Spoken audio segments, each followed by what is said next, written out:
허술한 제도로 누가 피해자가 되어도 이상하지 않고 어느 누구도 개인적인 노력으로 해결할 수 없습니다.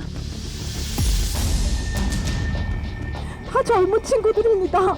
지금 전국적으로 피해자 다 나오고 있습니다. 이것이 재난이 아닙니까?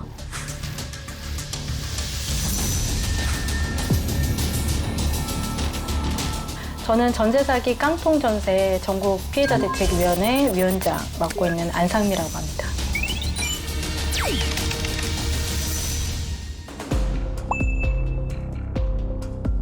제가 20년 2월에 이쪽에 처음에 이사를 와서 22년도 2월에 이제 재계약을 한 거죠. 근데 이제 7월 초에 저희 집 우편함에 이제 편지 봉투가 왔는데 그게 법무사 사무실에서 보낸 거더라고요. 열어봤더니 이제 경매가 시작됐다. 그러하니 법무사가 필요하면 연락을 해라 라는 내용이더라고요. 저희 집뿐만이 아니라 똑같이 생긴 봉투가 여러 개, 10개 이상이 제 편지함에 쫙 꽂혀 있었어요. 그리고 나중에 알고 봤더니 이 건물이 다 한 사람 명의고 이 근처에 매물을 거의 3,000채 정도를 가지고 있어요. 그래서 이게 그냥 바지 임대인의 건물이었던 거예요. 부동산 중개인하고 건축주, 바지 임대인, 관리 사무실까지 그냥 다 한 조직이에요. 한 회사예요, 쉽게 말해서. 임차인들이 알았더라면 누가 계약을 했겠습니까? 근데 그 중요한 사실을 속이고 계약을 한 거거든요. 그래서 사기로 저희가 고소를 했던 거고 1심이 진행되는 과정 중에 저희 인천에서만 공식적으로 사망자가 4명이 나왔어요. 그 동안에도 계속 일당은 전혀 뉘우치거나 미안하다고 하지 않고 자기네들은 합법적으로 했다라고만 주장을 했고 피해자들의 피해가 너무 큰 것도 봤고 그래서 재판을 받아온 남모 씨에게 1심에서 징역 15년이 선고됐습니다. 15년은 사기죄의 법정 최고형입니다. 피해자들이 원하는 추징금까지 달아주셨어요. 아 그래 그래도 사회가 저런 판사님이 계시는구나 라는 거에 좀 위로를 받았었거든요, 사실.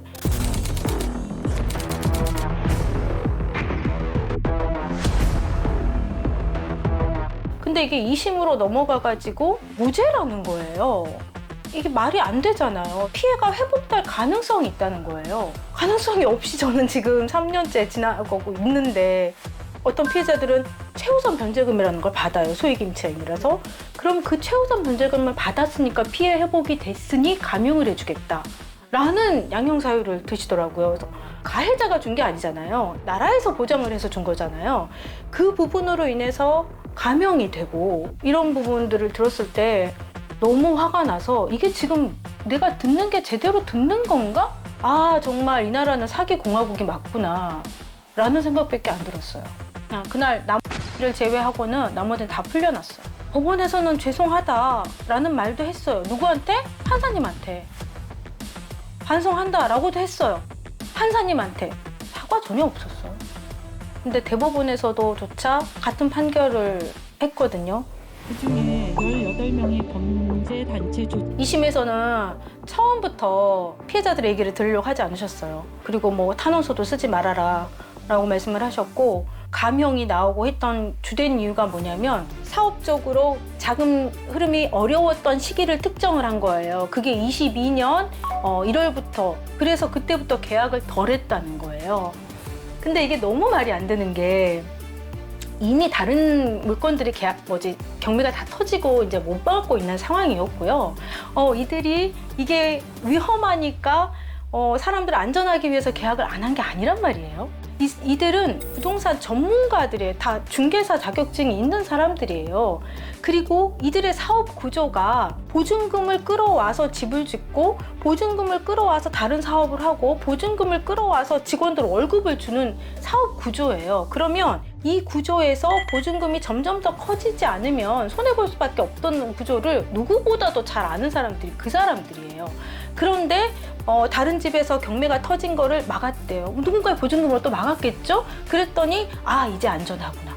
이미 세금도 못 내서 계속 몇 번이나 압류가 되고 이런 상황인데도 불구하고 시기를 몰라서 못 냈던 거지 돈이 없어서 못 냈던 게 아니래요. 이런 모든 말들을 다 맞다라고 인정을 해주고 그래서 7년이 되고 나머지 무죄도 나오고 절반으로 다 감형이 된 이유가 22년 5월 그때부터 발생한 금액만 피해 금액이라는 거예요. 그러니까 피해 금액이 확 줄어버린 거죠. 그리고 또 하나 정말 어이가 없는 게 저 같은 경우는 재계약을 했어요. 재계약을 5% 한 350만 원 정도 올려서 계약을 했거든요. 판사님이 하시는 말씀이 너가 손해본 금액은 350이야. 연장을 할 때는 돈이 왔다 갔다 하는 수고를 줄이기 위해서 증액되는 부분만 주는 거지 그게 금액이 달라지는 게 아니잖아요. 근데 판사님 그렇게 이해를 하시더라고요. 그러니까 이런 제도에 대한 이해라든지 특성이라든지 이런 것들을 전혀 이해하지 못하고 공감하지 못하는 분들이 판결을 내리신 거에 대해서 심히 안타깝고 범죄가 악하다고 생각하는 거는 이 사회의 부동산 질서를 아예 망가뜨려버린 거거든요. 사람들이 신뢰할 수 있는 어떤 그런 근거들을 싹 부셔버렸어요. 이제 앞으로 이런 그냥 전세도 못 믿을 거고 월세도 못 믿을 거고 이게 정말 교묘하거든요. 그리고 이렇게 미추홀구처럼 이렇게 조직적으로 세팅을 해놓으면 그 누구도 이게 사기구나라고 알 수 없고 아니라고 하면 땡인 거예요.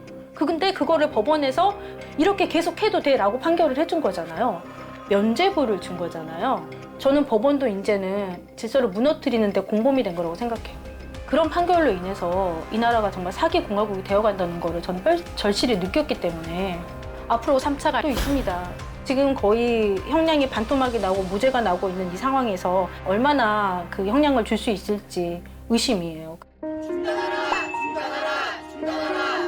초창기에는 정말 심각했어요. 정말 그 이혼하는 부부들도 봤고 결혼식 준비를 해놓고 식을 못 올리는 사람들도 봤고 자살하는 친구도 봤고 연달아서 막 돌아가시고 그 돌아가시는 장지에 있는데도 불구하고 또 어디 아파트에서 누가 또 시도를 하고 있다는 얘기가 계속 들려오고 막 이러는 거예요. 그래서 제발 좀 죽지 말아달라고 제가 말씀을 드린 적이 있어요. 근데 그 이후로 그래도 그런 극단적인 선택은 줄은 게 저는 너무나도 감사하고 경매를 통해서 끝났다거나 매입을 통해서 끝났다거나 이런 분들이 생기고 여기도 지금 사람들이 많이 떠났어요. 2, 3년간 여기에 매달리면서 스트레스와 또 재정적인 어려움과 이런 거를 겪다 보니까 이게 완전 회복됐다라고는 말씀드리기는 어려울 것 같고 그래도 조금씩 나아지는 상황들이 보이는 것 같아서 그래도 감사합니다.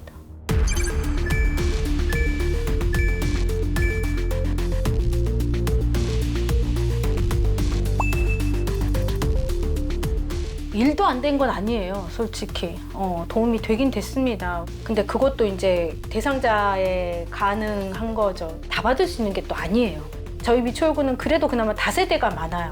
독립된 세대들이 많아서 그나마 그런 것들이 좀 통하는데 그게 아닌 다가구 피해자들은 이게 경매를 통해서도 또 답이 없어요.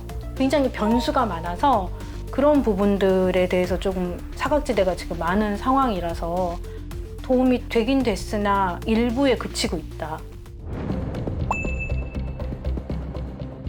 연장은 될 것 같아요. 왜냐하면 안 되면 안 되는 게 지금 새로운 피해자들이 또 계속 나오거든요. 지금 얼마 전에도 동작 피해자들이 나왔고 거기뿐만이 아니라 지역에서도 계속 지금 피해가 나오고 있어요. 그럼 정말 다양한 사례로 나오고 있어요. 그런데 이 상황에서 이거를 연장을 안 한다? 이건 말이 안 되는 거예요. 적어도 이제 더 이상 피해는 이렇게까지 크게 나오지 않을 거라는 확신이 들 때 제도가 좀 개혁이 되고 나서 이거를 없애야지. 예방에 관한 제도 개혁은 아무것도 되어 있지 않은 상황에서 특별법만 마감한다? 지금 나오는 피해자들 다 젊은 친구들인데 이 친구들 또 길거리로 내모는 거잖아요. 이 빚을 10년, 20년 갚아야 되잖아요. 사는 세월의 그 느낌이 어떨까요? 내가 뭔가를 사서 할부를 하는 게 아니고 사기를 당해서 그 사기 금액을 갚는데 10년, 20년의 통장에서 계속 빠져나간다고 생각을 하면 이게 우울하지 않을 수가 없잖아요. 어쨌든 간에 이 문제를 매듭 짓고 새로운 출발을 할 수 있게끔 국가가 해줘야 된다고 생각하거든요. 그래서 당연히 연장이 돼야 되고요. 사각지대가 아직 너무 많아요. 특별법이 만들어지기 전에 또 피해자들은 아무 혜택도 없고 돈은 돈으로 받지 못했으니까 갚을 길은 없고 이자는 계속 고금리로 나가고 있는 거예요. 그래서 누누이 저희가 처음부터 얘기를 했던 부분이거든요. 이 피해자들도 금리라도 낮춰달라. 이런 것들이 되지 않고 있어서 좀 갑갑하죠. 잘못된 거 그대로 끌려안고 피해자는 계속 죽어나가고. 유형이 다양하다 보니까 그 사각지대를 보완할 수 있는 여러 가지 것들이 좀 들어가야 되고, 또 중요한 거는 예방이 돼야 되거든요. 단적인 예로 대출 같은 경우를 설명을 드리자면, 전세자금 대출은 임대인의 물건도 보고 신용도 보겠죠. 그리고 임차인의 신용을 봅니다. 그렇게 해서 승인이 나면 이 돈이 임대인한테 갑니다. 임차인의 통장을 거치지 않습니다. 그리고 나서 돈을 돌려받을 때는 임차인한테 다 내놓으라고 합니다. 이게 말이 안 된다고 생각해요. 왜냐하면 임대인한테 줬잖아요. 그러면 원금은 임대인이 너가 줘. 그리고 거기에 발생하는 이자는 임차인이 내게끔. 저는 이게 나눠져야 된다고 생각해요. 그러면 좀 더 열심히 심사해서 이 건물의 가치가 요 정도구나, 요 정도 이상은 못 줘 라고 한다면 임대인들도 기약 없이 전세금을 높일 수 있을까요? 없겠죠. 그리고 만약에 사건이 터졌다 그러면 이 집에서 환급 받을 수 있잖아요. 이 물건을 통해서. 그러면 더 안전하겠죠. 이렇게 지위적인 변화가 있지 않고서는 이 전세 피해를 막을 수가 없어요. 저는 확신할 수 있습니다. 없습니다. 전세 계약을 안 하면 안 당합니다. 지금의 상황으로서는 절대 100% 안전한 계약은 없어요. 처음에 아무리 안전한 계약을 했다 하더라도 이게 다른 사람한테 바지 임대인한테 넘어가 버리면 그땐 또 말짱 도루묵이 되는 거잖아요. 법원에 가서 민사를 해봤자 돈 없으면 배째하면 그만인 거예요. 피해자들도 지금 농담 진담으로 다음에는 내가 빌라 퀸이야 라고 얘기를 합니다. 그만큼 이렇게 법이 허술하다는 거죠. 그리고 피해자들이 이렇게 악감정을 가지게 된 이유가 뭘까요? 법원에서라도 제대로 판결을 해주고 잘못됐어라는 얘기를 해줬으면 피해자들이 덜 억울할 텐데 그냥 당한 사람만 바보를 만들어버렸잖아요, 법원에서. 그러니 나도 바보가 되지 않으려면 내가 사기를 쳐야 되는구나 라고 생각하는 거죠. 없죠. 없고 지금 저희가 간담회 같은 데를 가서 얘기를 하다 보면 언론은 또 더 알려줄게 해요. 이 전세 사기 피해가 임차인들이 몰라서 당했다라는 전제가 아직 너무 확고해요. 그래서 예방책들이 좀 더 알려줄게. 임대인의 채무 내역을 좀 더 알려줄게. 부동산 등기부에 더 기재를 해줄게. 근데 부동산 등기부 등본도 이게 공신력이 없어서 잘못돼도 책임을 물을 수가 없어요. 저는 이거는 할 필요가 없다고 봐요. 그러면 나중에 또 사고가 나면 야 이렇게까지 알려줬는데 너네 왜 또 당했어? 라고 책임을 물을 거잖아요. 근데 이 구조가 임차인이 안다고 해서 안 당할 수 있는 구조는 아니에요. 이미 법이 예방안을 내놓는 것 이상으로 사기꾼들은 진흥화돼 가고 있어서 법을 뛰어넘는 사기들이 얼마든지 나오고 있단 말이죠. 그러면 사기가 안 일어나게끔 피해자가 발생하지 않게끔 구조적인 변화를 주셔야 되는데 아직도 정부나 관계자들이나 정치권에서는 좀 더 알려줄게 에서 그치고 있다는 게 안타깝죠.